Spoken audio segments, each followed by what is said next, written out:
Common sense probably debunked this one for many people a long time ago, but I'm sad to see it go. The 5-second rule might just be one of the most popular science myths out there. Drop your last French fry? 5-second rule. Unfortunately, the harsh truth is that bacteria contaminates food within milliseconds. Whether that last French fry was safe to eat or not depends on how clean the floor was. A better rule is, don't eat food that falls on the ground. Better to be safe than sorry. Organic food is pesticide-free and more nutritious if you're a health nut like me. This debunked science myth is good news for your wallet. Organic produce is often sold for much higher prices than non-organic produce. It's advertised as more nutritious, pesticide-free, and better for the environment. The truth is, organic produce usually isn't even pesticide-free.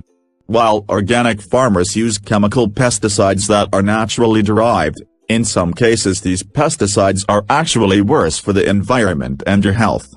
On top of that, the USDA claims the amount of pesticides found on produce is so minimal it doesn't really make a difference which kind was used. What about the claim that organic is more nutritious? Well, 92,727 relevant studies looked into it and found that organic food didn't show more nutritional benefits than non-organic foods. Milk has been a staple in the Western diet for a long time. Cow's milk has been sold as a healthy source of calcium and vitamin D for decades. In fact, the U.S. Department of Agriculture recommends that adults drink 3 glasses of milk each day. The theory goes that the more milk you drink the less likely you are to develop bone fractures or bone decay as you age.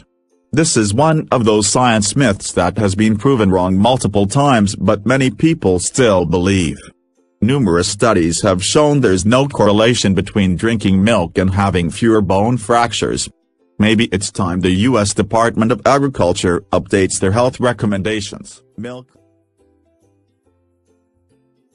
sugar and chocolate are aphrodisiacs. While chocolate is still known as an aphrodisiac, these days sugar is more commonly thought of as an enemy to your waistline. Surprisingly, sugar used to be recommended as an aphrodisiac in the mid-19th century. Advertisements controversially claimed that sugar would ignite sexual desire in women, children and even specifically the poor? Of course there's no science to back up this claim. Recent studies on sugar actually recommend you limit your consumption. While chocolate does contain tryptophan, a chemical associated with sexual arousal, the amount is so low it's unlikely to have an effect. Studies have shown no link between consuming chocolate and increased sexual arousal. As for oysters, the verdict's still out. Sugar. It takes 7 years to digest a chewing gum. This is one of those science myths your mother probably warned you about. Does gum really take 7 years to digest? Thankfully, no. Gum is virtually indigestible but it does pass through your digest system at a normal rate. The only way gum causes problems is if it's digested with other things that are difficult to digest. You also might experience constipation if you swallow too much gum in a short time span. You need to wait an hour after eating before swim. Here's another myth your parents or teachers probably warned you about. The theory is that if you swim before digesting properly, your muscles will cramp, which could cause you to drown. Digesting food is thought to direct more blood to your stomach and away from your muscles, making it easier to cramp, but there's no evidence to support the theory. Cramps are common to experience with any kind of exercise but have nothing to do with a full stomach. You need coffee stunts growth. Some parents make sure their kids don't even get a sip of coffee, fearing it will stunt their growth. But research has found no correlation found between consuming caffeine and stunted growth in children. While caffeine can affect calcium absorption, the effects are so minimal it isn't enough to affect bone density or development. This myth actually started as an advertising campaign run for a coffee alternative called Postum. The manufacturer of Postum called coffee a nerve poison that wasn't safe for children to drink. While his campaign wasn't truthful, his myth about coffee did catch on. Everyone should drink 8 glasses of water daily. Do you really need to drink 8 glasses of water every day? No, according to the New York Times. There's simply no science behind this science myth.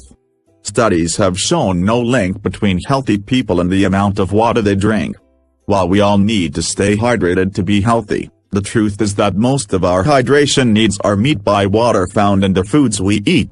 Staying hydrated is pretty simple. Drink when you feel thirsty and you'll probably be alright. Eating carrots gives you great night vision.